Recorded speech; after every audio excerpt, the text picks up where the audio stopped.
Hey everyone, and welcome back to another video.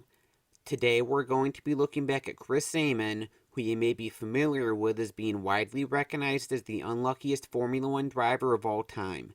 He raced in 96 Grand Prix from 1963 through 1976, and during his career he failed to win a race but finished on the podium 11 times and scored 5 poles. His 11 podiums are the third most without a win behind Nick Heidfeld and Stefan Johansson, and his 5 poles are the most for any driver without a win.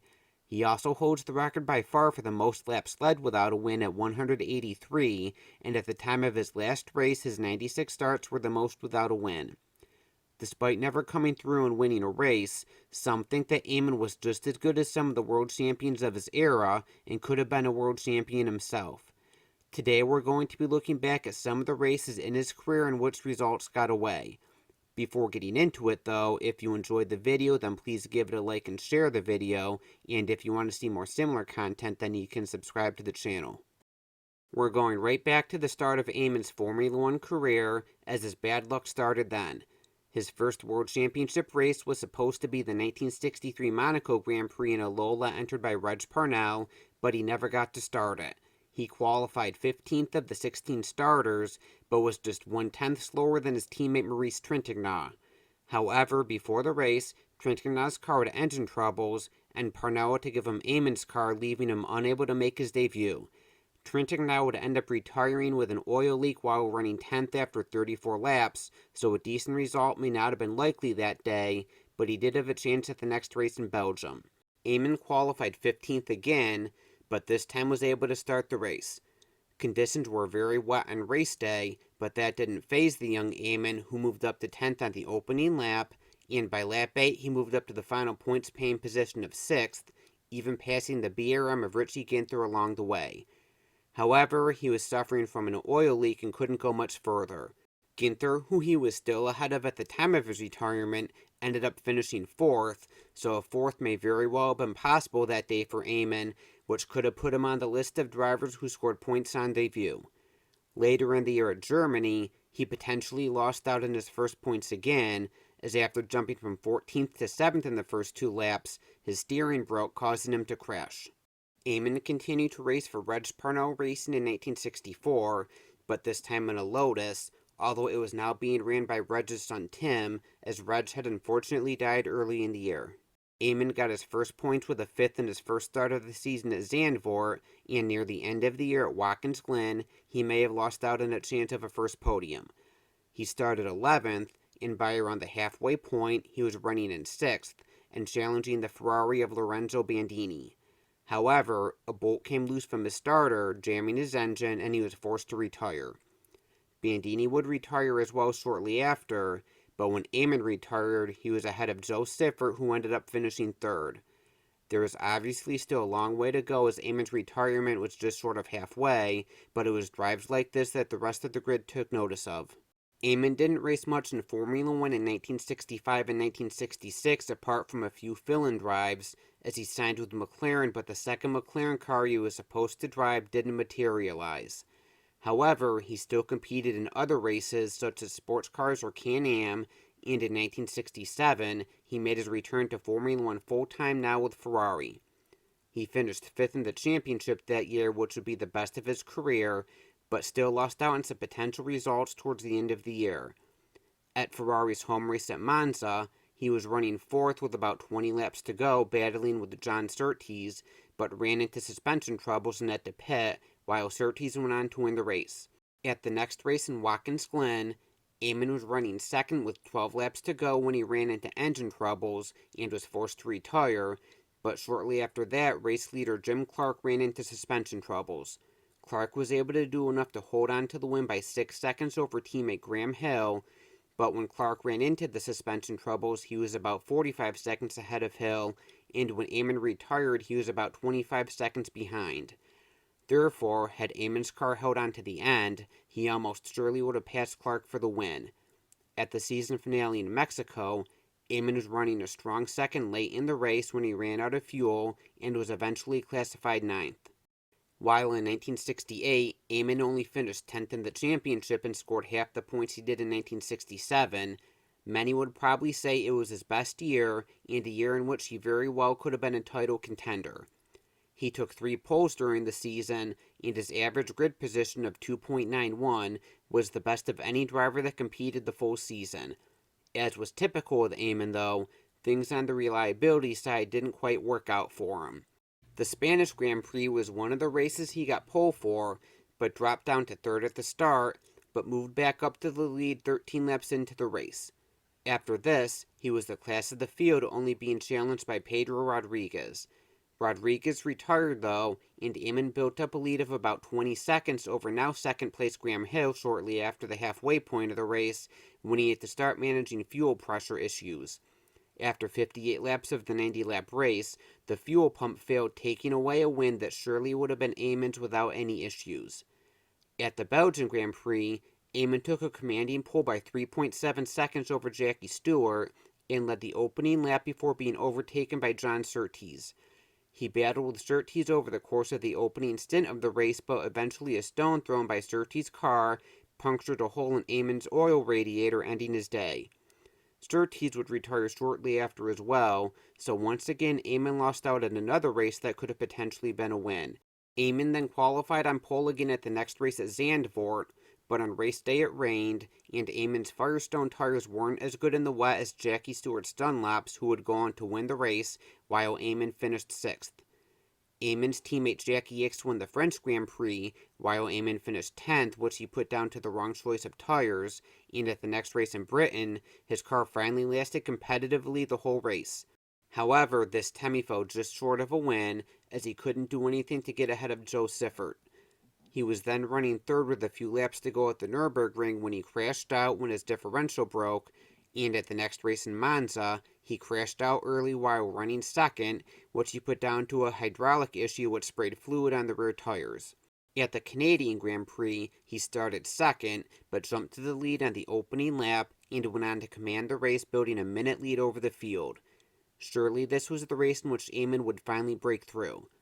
Unfortunately for Amon, though, it was not, as with 18 laps to go, he had to retire again with what was put down as a transmission failure. Amon retired from the final 2 races of the season as well with more technical issues, and you can see why some thought Amon could have been a title contender. With even half the reliability issues, he surely would have won a race or two along with some other solid results, which could have very well put him in the mix. Ferrari wasn't as strong in 1969, but it still didn't stop Amon from running into bad luck. Like 1968, Amon was in a commanding position at the Spanish Grand Prix, but this time his engine let go shortly after half distance. At the next race in Monaco, he was running 2nd early when his differential failed, while Jackie Stewart, who was leading at the start, would retire as well, so once again he could have been in a position to win the race.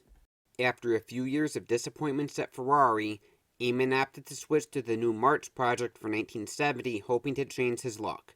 Unfortunately, it did not. The car was quick early in the year, with Amon qualifying 2nd for the season opener in South Africa, but was involved in an incident on the first lap and retired early with an overheating engine. He qualified 2nd at Monaco and ran there for most of the race, but with about 20 laps to go his suspension failed. He then finished 2nd for the 2nd time in his career at Belgium, narrowly losing out to Pedro Rodriguez by 1.1 seconds, and then finished 2nd again in France, this time about 7.5 seconds behind Jochen Rindt. The pace of the March dropped off as the season went on, though, but Amon did at least score another podium with a 3rd in Canada, as well as a few other points-paying positions. Amon left March to join Matra in 1971, and while the car wasn't the most competitive, he was still able to have some moments with it. He had some good qualifyings during the year, but for various reasons, he got off to very poor starts at a few races, dropping him to near the back of the field, but one of his most famous potential near misses came towards the end of the season at Monza. He took pole, but got off to a slow start, dropping to 8th on the opening lap. However, this was the last Formula One race at Monza before chicanes were added, so time could be made back up through effective use of slipstreaming. Amon hung with the lead group, and by lap 37, he made his way back up to the lead. He remained in the lead for many of the next laps, but in the closing stages, he went to take a tear-off his visor, and the whole visor came off, leaving him to eventually finish 6th. This race ended up famously being won by Peter Gethin in the closest finish in F1 history, with the top 5 separated by less than a second, so I don't think you can guarantee Amon would have won it with the nature of the slipstreaming, but he appeared to be at least the strongest amongst the leaders, so probably had the best chance of anyone. He remained with Matra in 1972, which would end up being his last year with a car that was capable of winning, apart from a one-off with Tyrrell in 1973. He lost a podium finish having to pit for fuel late in Belgium, and another one in Monza running into brake troubles late, but the race that got away was in France. He took what would be his final career pole, and took off and built a comfortable lead. Unfortunately, about halfway through, Amon suffered a puncture, forcing him to pit. The pit stop was slow as well at about a minute, and it dropped him down to 8th place. Amon gave it everything after that, lapping much quicker than the rest of the field, and by the time the race ended, he made it up to 3rd, 32 seconds behind the winner Jackie Stewart, for what would be the final podium of his career, as well as what was probably his last realistic chance to win. Amon even later declared that this race was his best drive. Over the next few years, Amon drove for cars towards the back of the grid, even running his own car at a few races in 1974, but even so he still had a few moments. He gave Techno their only point at Belgium in 1973, and at Sweden in 1976, he qualified 3rd for Ensign, which would be that team's best ever qualifying, and then ran 4th for the first half of the race before his suspension failed. By the end of 1976, Amon had left Formula One. With all that considered, is Amon truly the unluckiest driver in Formula One history? Well, when he was asked later in his life, he actually insisted that he was one of the lucky drivers in the sport. His reason was because he was able to make it out of his career alive, unlike so many of the rivals he competed against. He obviously had his fair share of retirements, but surprisingly, in races in his career in which Amon had teammates, a teammate retired from 29 of those races, while Amon only retired from 24 of them, although Amon did have an additional 20 retirements in races in which he didn't have a teammate. Also, from 1967 through 1972, which were the years that Amon consistently ran near the front of the field, in races he had a teammate he retired 15 times, while a teammate retired in 18 of those races. I think that shows that Amon's retirement rate wasn't necessarily out of the ordinary for the era he drove in, as well as the cars he drove, but luck isn't just about numbers, and also about the timing and the reasons for the retirements.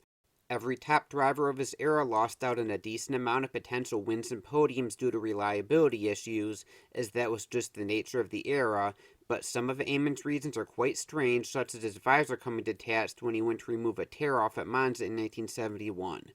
However, he also drove in an era in which how the driver took care of the car throughout the race could affect the car's reliability, so not all reliability problems at the time were only about luck. While Amon was known for his bad luck in Formula One, he did have success in other series. He won the 24 Hours of Le Mans in 1966, and then in 1967 won the 24 Hours of Daytona. In 1968, he won 2 races and finished 2nd in the championship in the Tasman Series, which was effectively an F1 series that ran in the off-season in Australia and New Zealand, and in 1969, he won 4 races on his way to the championship over Jochen Rindt. He even won 2 non-championship F1 races as well. He won the BRDC International Trophy in 1970 and the Argentine Grand Prix in 1971, both of which featured other top drivers at the time, but unfortunately that success never came in a World Championship race. One thing you can say, though, is that when going through the list of drivers who never won a World Championship Grand Prix, or even those that won just a few of them, there aren't many that you can say at the speed that Amon did. I'd be interested to hear what you think of Amon's career. Where do you think he ranks among other drivers in his era, and do you consider him to be the unluckiest driver in F1 history? Thanks for watching.